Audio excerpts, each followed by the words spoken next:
que la paix soit surtout bien guidée.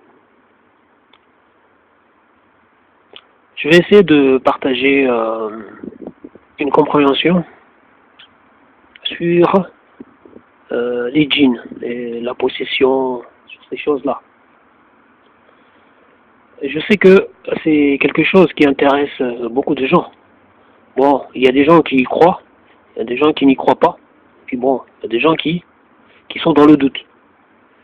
Je vous dis, c'est quelque chose qui a été réglé depuis longtemps, vous comprenez?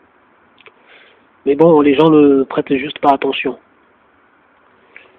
Parce que bon, certains par passion, vous comprenez?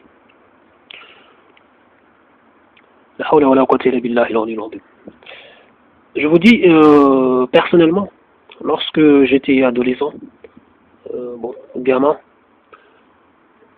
on avait accueilli chez nous, en fait ma mère avait accueilli, avait hébergé une de mes cousines. Cette personne avait des problèmes, vraiment dans la tête. Donc, mais comme vous savez, dans les sociétés, comme on dit, où les gens qui sont plutôt, voilà, on va dire traditionnels, qui croient à tout ce genre de choses, on a tendance à renvoyer beaucoup de choses à la possession. Vous comprenez? Des djinns, des démons, de toute façon, ça revient au même. Les démons, les diables, tout ça. Les djinns, voilà, c'est la même chose. Donc, les gens disaient que elle était possédée. Vous comprenez? Donc, on l'avait accueillie chez nous. Parce que bon, un soi-disant maître, un connaisseur de tout ça, devait passer pour la soigner. Donc, je vous dis, bon, c'était quand même très spécial, hein, parce que quand tu es enfant et tu vois tout ça, c'est très spécial. Hein. Bon. Mais je vous dis, la personne là, le soi-disant maître, une personne qui était réputée dans ce domaine, ah bah, il est parti avec. Hein. Alors, en fait, il a demandé en mariage, bon, il s'est marié avec. euh, oui, ce jeune maître, voilà, voilà, s'est marié avec cette fille. D'ailleurs, ça fait longtemps en fait que je n'ai pas de nouvelles d'eux, donc depuis longtemps, je n'ai jamais demandé de nouvelles. Vous comprenez? Donc il est parti avec elle. Il l'a pris comme épouse. La hawla wa la quwwata illa billahi al-aliyyil azim.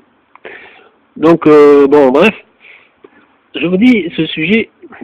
En plus, bon, personnellement, bon, j'ai connu beaucoup de choses hein, sur ces, voilà, tout le, comment je veux dire, j'ai assisté à des cérémonies, voilà, vous comprenez. J'ai vu, voilà, des gens, soi-disant, en fait, des gens qui buvaient de l'alcool, mais ils disaient que c'était les djinns. Mais je vous dis, wallah, à la fin de la cérémonie, ils traînaient par terre, hein. Ils étaient sous comme pas possible. Et pourtant, bah, voilà, ça disait que c'était les djinns qui buvaient, hein. Parce qu'en plus, ces personnes buvaient aussi du sang, tout ça. Ouais, du sang. Du sang de, voilà, de vache, tout ça, donc, bon, voilà. Mais, quand ils buvaient ça aussi, ils disaient que c'était les djinns. Mais je vous dis, en fait, c'est juste le fait que, en fait, le sang aussi, comme c'est très protéiné, tout ça, en fait, ça rend sous aussi, vous comprenez? Ça rend sous. C'est comme aussi les œufs crus. Lorsqu'on en boit pas mal, ouais, ça rend aussi sous, vous comprenez? Et tous ces gens buvaient ces choses-là. Et aussi ouais, voilà, de l'alcool, voilà, du pur, hein.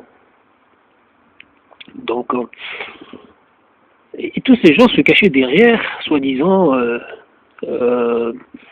voilà, la possession, pour justifier voilà, leur passion. Voilà, ça buvait énormément, hein, mais bon, voilà. Moi, je regardais tout ça avec scepticisme, parce que bon, je voyais l'arnaque, vous comprenez? Je voyais l'arnaque.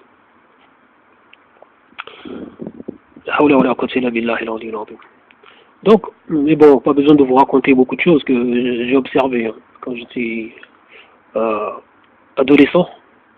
Bon, en fait, dans la société où l'endroit où j'ai grandi, ce n'est pas l'endroit où je suis né, non, non, j'ai grandi juste, j'ai passé juste mon adolescence là, dans cet endroit-là, donc.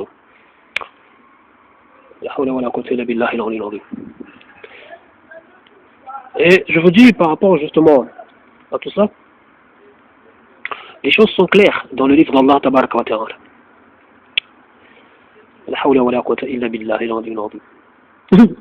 En fait, bon, ça me fait sourire parce qu'en fait, c'est juste que il y a juste l'image en fait de ces gens-là voilà, qui disaient que c'était des diables, des djinns qui buvaient, voilà, qui buvaient d'alcool, mais pas eux. Et je vous dis à la fin de la soirée, à la fin, je dirais plutôt de la cérémonie, c'est eux qui traînaient par terre, hein, qui ne tenaient pas debout, hein, je vous le dis. Donc, je disais que Allah subhanahu wa ta'ala a déjà réglé cette affaire depuis longtemps. Vous comprenez? Dans son livre. Et je vous dis franchement, cette affaire, on le comprend ainsi. Lorsque on ne place pas un hadith au-dessus du Coran. Vous comprenez? Parce que bon, les hadiths, bien sûr, il faut les défendre. Parce que tous les hadiths, voilà, on ne peut pas mettre tous les hadiths dans le même panier. Mais je vous dis, et ça fait partie des règles, on ne peut pas placer un hadith au-dessus de la parole d'Allah Tabaraka Ta'ala, au-dessus du Coran. Vous comprenez? On ne peut pas placer un hadith au-dessus du Coran. Le hadith accompagne. Et là je dis, bon, le hadith accompagne dans le sens général. Vous comprenez? Là on ne rentre pas dans... Voilà, parce que comme je vous l'ai dit, tous les hadiths ne sont pas non plus vrais. Vous comprenez? Voilà, puis Allah Tabaraka Ta'ala est plus savant dans tout ça. Donc, je disais, lorsqu'on ne place pas un hadith au-dessus du Coran, on ne peut que comprendre et faire comprendre que ce que tous ces gens-là font là, l'exorcisme là, tout ça c'est de l'arnaque totale. Ces personnes ne sont en aucun cas déjà possédées. Vous comprenez? C'est juste des gens qui, voilà, il y en a qui ont des problèmes dans la tête. Et puis bon, beaucoup aussi de l'arnaque et de la comédie. Vous savez, hein, y a beaucoup de gens qui sont, voilà, qui souffrent de troubles hein, de personnalité, de doublement dédoublement de personnalité. Il y en a même, au fond, en fait, ils peuvent avoir plusieurs personnalités, vous comprenez, dans leur tête. Et tout ça, ça n'a absolument rien à voir avec les djinns. Mais malheureusement, beaucoup de gens ont tendance à assimiler ça avec les djinns, vous comprenez. Après, lorsque, par exemple, la personne parle, et puis à un moment donné, dans sa crise, c'est une autre personne qui, en fait, la même personne, mais autre, vous comprenez?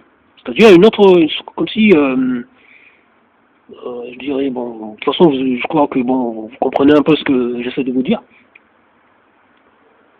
C'est-à-dire, voilà, une sorte, comme si c'était une autre conscience, voilà, qui prend place, à la place de une autre identité, une autre... Alors que voilà, c'est en fait c'est juste la même personne, mais juste voilà, il y a un dysfonctionnement, voilà, un dysfonctionnement cérébral, vous comprenez, qui fait que ces gens, voilà, c'est des gens qui ont des problèmes de troubles, voilà, ils ont des troubles cognitifs, voilà, c'est tout. Hein. Donc Allah subhanahu wa ta'ala nous fait comprendre dans son livre que, par exemple, rien qu'avec Sulaiman, regardez même, Allah subhanahu wa ta'ala il insiste sur les suggestions, sur voilà les inspirations des djinns, des diables. Allah tabaraka ta'ala, il insiste sur ça. Parce que c'est juste ça qu'ils font. Eux, ils ne font qu'appeler, qu'insuffler, qu'inspirer les gens, voilà, des mauvaises choses ou, par exemple, leur apporter une nouvelle que, voilà, une nouvelle que d'autres trouveront ça vraiment spectaculaire. Par exemple, que d'autres personnes, alors que par exemple la personne n'a pas bougé de tel endroit, mais cette personne a connaissance d'une chose qui s'est passée à tel endroit, vous comprenez, alors que voilà, il n'a pas été informé par un être humain, ou vous comprenez, mais c'est voilà, c'est juste les djinns qui lui ont informé, vous comprenez, de la chose. Donc, en fait, c'est juste dans ce genre de choses, par exemple. Juste les inspirations et tout ça, mais ils n'ont ils n'ont pas de pouvoir. Ils ne peuvent pas prendre le contrôle d'un corps humain. Ça, il faut bien se mettre ça dans la tête. Ils n'ont pas cette possibilité-là. Vous voyez même quand le shaitan, l'anatullah, Iblis, quand il dira justement que lui, il n'avait pas de pouvoir, il n'avait pas de contrôle, lui. Il n'avait pas le moyen de contrôler les gens, vous comprenez, prendre possession de leur corps, de pouvoir même s'exprimer, vous comprenez, partir voilà, de ce corps-là, par exemple. Donc, les djinns n'ont pas ce pouvoir-là, vous comprenez. Eux, ils utilisent juste, voilà, voilà, ils font juste des suggestions, vous comprenez. Voilà, ils conseillent, ils invitent, ils appellent, et puis c'est les gens qui suivent juste leurs pas, qui vont, voilà, qui les suivent. Comme ça, voilà, ils prennent par exemple une mauvaise idée, une mauvaise pensée, par exemple. La personne va suivre, par exemple, cette mauvaise pensée, va s'abandonner à cette mauvaise pensée, va la suivre, va tenter, par exemple, de la réaliser, d'aller dans la direction, justement, que le diable l'invite. Vous comprenez? En fait, c'est juste ça. Et vous voyez même que l'exemple que Allah subhanahu wa ta'ala nous donne avec Sulaiman, le prophète Sulaiman, alayhi salam, que les djinns, ils étaient incapables de faire la différence entre le vivant et le mort. Vous comprenez? Alors que Sulaiman, alayhi salam, lorsque sa mort est venue, voilà, il était décédé. Les djinns qui étaient là n'ont pas été capables de faire la différence. Vous comprenez? Entre le vivant et le mort, pour vous dire. Donc, les choses, en fait, sont claires dans le livre d'Allah tabaraka wa ta'ala. Mais après, lorsque vous allez chercher un hadith, vous venez le placer au-dessus du Coran, c'est clair, là, vous allez dire que oui, la possession, etc. Donc, je vous dis, faites attention. Eux, ils n'ont pas de pouvoir, d'emprise, de contrôle sur un corps. C'est juste, voilà, les gens qui, en fait, ils les écoutent, ils suivent des mauvaises inspirations, les mauvaises inspirations qui traversent notre conscience. Voilà, toutes ces choses-là viennent des djinns et aussi de notre côté obscur, de notre âme. Vous comprenez? Oui, parce que notre âme a un côté obscur et aussi un côté bienfaisant, bienfaiteur. Voilà. On dit piétiste, vous comprenez? Donc il faut bien comprendre les choses, ne pas venir dire n'importe quoi. En plus, comme on a aussi ce qu'on appelle un Karin, c'est un démon qui nous accompagne depuis notre naissance. Voilà, tout individu est accompagné par ça. Donc plus on fait de mauvaises choses, plus ce démon, en fait, il prend de la force. En fait, il prend, comment je vais dire, sa force de persuasion grandit, vous comprenez? Donc,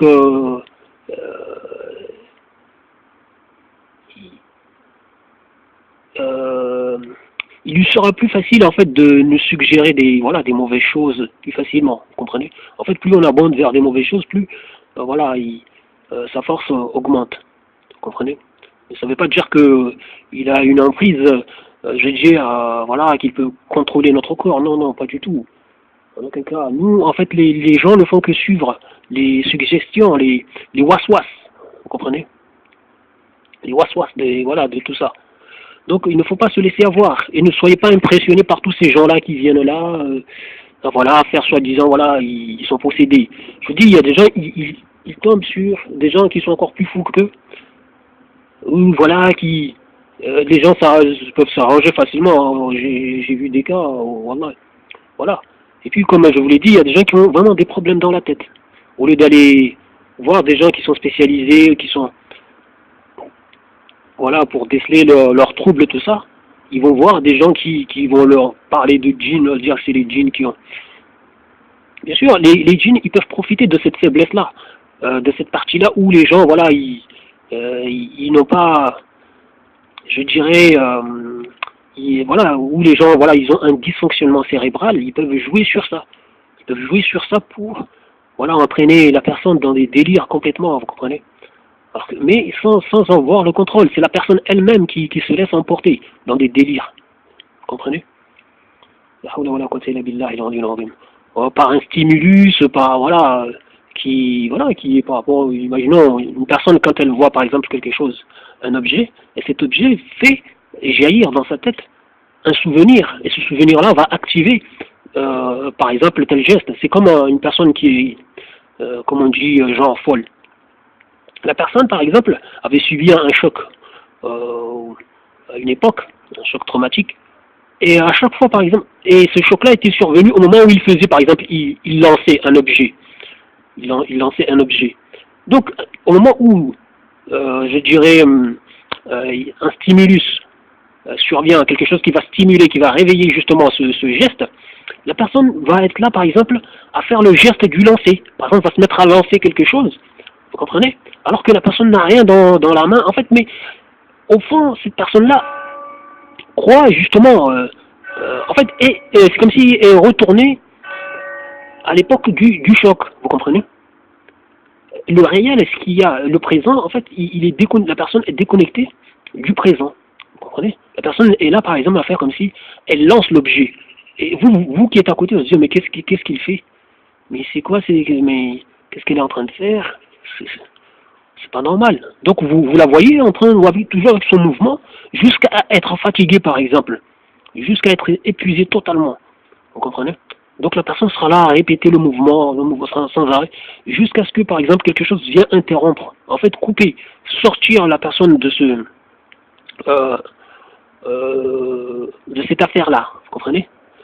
En réveillant un autre, par exemple, autre chose dans la tête voilà, qui...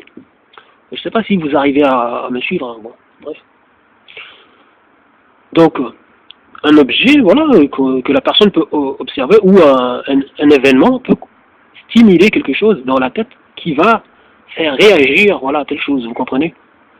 Telle chose, voilà, la personne, comme je vous l'ai dit, va se mettre à faire tel mouvement par rapport, voilà, en croyant être dans l'instant même, vous comprenez? Le mouvement, c'est comme si ce mouvement-là était exécuté dans le temps et le lieu où, voilà, ce mouvement était nécessaire, était réalisé, vous comprenez?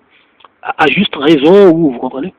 Mais là, c'est juste dans un cas où, je dirais, complètement déconnecté du réel. Et puis bon, des gens, voilà, en voyant la personne faire ça, vont dire, voilà, cette personne est folle, vous comprenez? La personne est folle. Donc, vous voyez, elle est en train de faire quelque chose complètement, en fait, déconnecté du réel, vous comprenez? Et je vous dis, par exemple, lorsque j'étais adolescent, j'étais allé chez un proche. Cette personne-là, en fait, m'avait raconté que, bon, je savais qu'elle avait des problèmes cardiaques, des plein de trucs. Donc, quand elle faisait, par exemple, des examens, elle a fait pas mal d'examens médicaux. Les gens, en fait, le médecin ne savait pas d'où venaient, voilà, ces problèmes. Pourquoi? Donc, voilà, donc, ne sachant pas d'où vient le problème, donc c'est pas facile de résoudre le problème. Donc, moi, quand elle m'a parlé de ça, je lui ai dit, vous savez, il arrive que... Ah oui, avant. Une fois, donc, en fait, les gens lui disaient, donc, ouais, c'est sûrement des djinns et tout, etc. Donc, elle a cru. Elle a cru. Donc, voilà, ils ont fait venir un maître, un soi-disant maître, tout ça, pour régler. Ah, franchement, elle a été franche. Elle m'a dit, non, mais c'était n'importe quoi. Parce que, voilà, c'était pas genre à rentrer dans des délires, parce qu'il y a des gens, au fond, la comédie, ils jouent le jeu, par exemple. Mais elle, non, c'était sérieuse. Le gars, bon, le maître est soi-disant est venu là, a fait tout son truc et tout. Bon, la personne est partie, tout ça. Donc moi, lorsque je suis arrivé, j'ai trouvé à côté, en fait, déjà, dès que j'étais devant la porte, j'ai senti des odeurs bizarres. Vous comprenez? Je suis rentré et j'ai trouvé là, il y avait déjà une bouteille d'alcool qui a été vidée. Je crois que c'était du whisky, un truc comme ça. C'était presque, en fait, c'était presque vidé. C'était, voilà, c'était le maître là qui, voilà, dans son truc, et donc, apparemment, bon, voilà. Je lui ai dit, en fait, lorsque j'ai vu ça, ça m'a dégoûté. Je lui ai dit, tu sais, ce qui se passe, c'est que elle m'a dit franchement, c'est n'importe quoi. En fait, tout ce que faisait l'autre là, bon, elle n'a rien vu de, voilà, rien du tout. Donc tout ça, en fait, elle a mis tout ça de côté, n'importe quoi. Donc je lui ai dit, tu sais, on peut avoir des problèmes, par exemple physiques, mais en fait, sans qu'on sache d'où vient euh, euh, ces problèmes-là, en fait, de manière physique. Mais ces problèmes peuvent survenir, voilà, par exemple, voilà, peuvent être je dirais la cause est plutôt psychique. Vous comprenez? La cause est psychique. Je vous dis, moi, ça m'intéressait déjà ces choses-là depuis tout, tout, on va dire, tout gamin. Donc, je m'intéressais déjà à toutes ces choses. Donc, je lui ai dit, le problème peut venir, voilà, de la tête. Par exemple, voilà, si vous avez vécu quelque chose qui vous a marqué lors, voilà, de votre enfance, donc, et puis vous avez oublié cet événement, etc. Ça peut jouer encore dans votre inconscience, dans votre tête, et peut causer des problèmes physiques, vous comprenez? Donc, et là, elle est partie voir un médecin. Il lui a parlé justement de ce que j'ai dit. La personne lui a confirmé. Il a dit oui, c'est clair et net. Des fois, voilà, des choses, en fait, c'est dans la tête, tout ça, donc qui peuvent causer certaines choses au niveau physique et tout. Donc voilà, par exemple des souvenirs dont on n'a pas conscience et tout ça, qui peuvent voilà poser des problèmes. Donc après, elle m'a raconté que quand elle était, je lui ai dit mais qu'est-ce qui, par exemple, ce qui t'avait choqué lorsque tu étais, je sais pas, enfant et tout. Elle m'a dit qu'une fois, quand elle était, en fait, elle s'est souvenue de ça. Mais bon, elle avait banalisé parce qu'avec le temps, les gens oublient. Donc elle m'a dit, il y a une chose qui l'avait marqué. Une fois, elle dormait en compagnie d'une personne, et cette personne-là, en fait, au réveil, la personne était décédée. Vous comprenez? La personne était décédée. Donc elle a passé toute la nuit comme ça, en fait, sans savoir que voilà qu'elle dormait à côté d'un mort. Voilà, qu'elle a dormi à côté d'un mort. Et en sachant ça, au réveil, le matin, tout ça, en fait, ça l'avait choqué. Ça l'avait choqué. Donc après, bon, après, je sais pas ce qu'elle devient hein, depuis aussi, là. Donc. Mais bon, déjà, en fait, c'est juste pour vous dire qu'il y a beaucoup de choses que les gens ont tendance à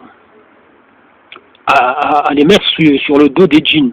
Bien sûr, ce qui donne de la force, c'est justement voilà, aux djinns, dans le sens que quand les gens ont peur, quand les gens mettent beaucoup de choses sur eux, ah ben, ça les renforce dans leur, vous comprenez, dans leur action, dans leur, vous comprenez.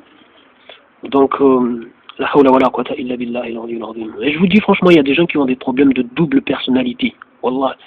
Mais ils ont tendance à mettre le côté, on va dire, euh, qui survient, par exemple, lorsque la personne est dans un moment de crise, ils ont tendance à mettre ce côté-là, à dire que c'était le djinn, c'est un djinn qui et surtout quand les gens adoptent, les personnes qui souffrent adoptent ça, ah ben, alors, eux, dans leur tête, en fait, ils enregistrent ça. Donc lorsqu'on leur dit, voilà, par exemple, la personne est dans sa crise, on lui dit, voilà, est-ce que t'es tel djinn ou, je sais pas, t'es un djinn. La personne, bien sûr, va dire oui, va. Vous comprenez? Va jouer le jeu, même sans le vouloir, vous comprenez? Parce que on lui donne une identité, on lui donne, vous comprenez? La hawla wa la quwwata illa billah, non, mais franchement, c'est triste de voir beaucoup de gens s'abandonner là-dedans et entraîner d'autres, alors que je vous dis, il y en a, ils ont vraiment des problèmes. Hein. Mais bon, la hawla wa la quwwata illa billah, la facilité, c'est de mettre tout sur le dos des djinns, de faire venir des soi-disant maîtres. Il n'y a pas très longtemps, là, j'avais entendu une personne, là, je crois qu'il serait pris pour un des soi-disant maîtres, je n'en sais rien, mais en tout cas, il m'en a l'air vu tout ce qu'il fait apparemment. La personne disait à sa compagne, une autre personne qui était là, Il disait, ouais, il faut faire attention avec les peluches. Vous comprenez? Les ours, là. Les ours en peluche. Parce que les djinns se cachent là-dedans aussi. Il faut pas les... Je dis, mais n'importe quoi, ces gens. Mais qu'est-ce que raconte cette personne? Mais bon, bref. Vous savez, de toute façon, les djinns se cachent dans n'importe quoi, se mettent dans n'importe quoi. Bon, je vais pas dire comme ça. Mais de là à dire que les peluches, ça, il faut pas en avoir. Parce que les djinns... Voilà, ce que je me suis dit, peut-être, voilà, la personne n'aime pas les peluches, vous comprenez, n'a pas envie d'acheter une peluche, par exemple, je sais pas, moi, à sa fille, ou tout ça, donc, ou même voir sa compagne acheter une peluche pour elle, voilà, on vient de dire que les djinns se cachent dans les peluches, donc il faut faire attention. Et c'est complètement dingue. En plus, il était sérieux, hein. La hawla wala quwwata illa billah. Donc je vous rappelle que regardez juste ce que Allah subhanahu wa ta'ala a dit dans son livre. Et puis il y a une invocation dans le Coran aussi, où voilà, on demande à Allah subhanahu wa ta'ala de nous protéger contre les waswas, les suggestions du diable et aussi contre leur présence autour de nous. Et il y a cette invocation dans le livre d'Allah tabaraka wa ta'ala dans le Coran. Voilà, il y a aussi la sourate An-Nas, voilà la dernière sourate. Donc voilà, vous n'avez pas besoin d'aller vous faire avoir là par des gens, des charlatans, je ne sais pas quoi, vous comprenez. Donc et puis il faut pas accorder tant de quand même tant de force aux djinns qu'ils n'en ont. Donc il faut arrêter, faites attention. Bon, j'espère que vous avez compris un peu ce que j'ai essayé de partager là très rapidement. Je ne suis pas un conférencier, vous savez. Voilà, je ne passe pas mon temps, voilà, par exemple, à travailler un texte ou je sais pas moi ce que je. Donc voilà, j'essaie voilà d'improviser comme ça. Donc excusez voilà de mon élocution et aussi bon des fois on est un peu voilà je sais pas il y a une sorte d'angoisse aussi bon parce qu'on n'a pas envie de faire d'erreur non plus vous comprenez. Je vous remercie du temps que vous avez pris pour suivre ça. Et je sais que bon, il y a des gens comme d'habitude, voilà, des gens qui n'apprécieront pas du tout, voilà ce que je dis là. Donc bon, mais bon, khayr inshallah. Parce que bon, quand on dit la vérité, de toute façon, vous savez, il y a toujours des gens pour s'opposer à la vérité. Donc je vous dis encore une fois, lorsqu'on ne place pas un hadith au-dessus du Coran, on comprend que on n'a pas à croire en la possession ou tout ça. Faut sortir de ces histoires-là. Vous comprenez? Ces gens qui n'arrêtent pas de jouer avec les gens, avec leurs biens, avec oui, des gens qui mangent leurs biens. La preuve, l'autre là aussi qui est parti avec ma cousine, voilà, qu'il a qu'il a pris comme épouse. La hawla wala quwwata illa billahi al-aliyyil azim. Donc voilà. Puis ces gens-là qui viennent dire qu'ils contrôlent des djinns, ils discutent avec eux, etc. Bon, voilà, etc. Mais comme je vous l'ai dit, ces gens-là ont tellement peur, hein, voilà. Dès qu'ils entendent que la police débarque chez eux, ou bien on les appelle dans les tribunaux, ils tremblent comme pas possible. Voilà, ils sont là à régler leurs factures, tout ça, comme les autres. Mais n'importe quoi, les gens ils mangent n'importe quoi. Bon, je vous dis salam.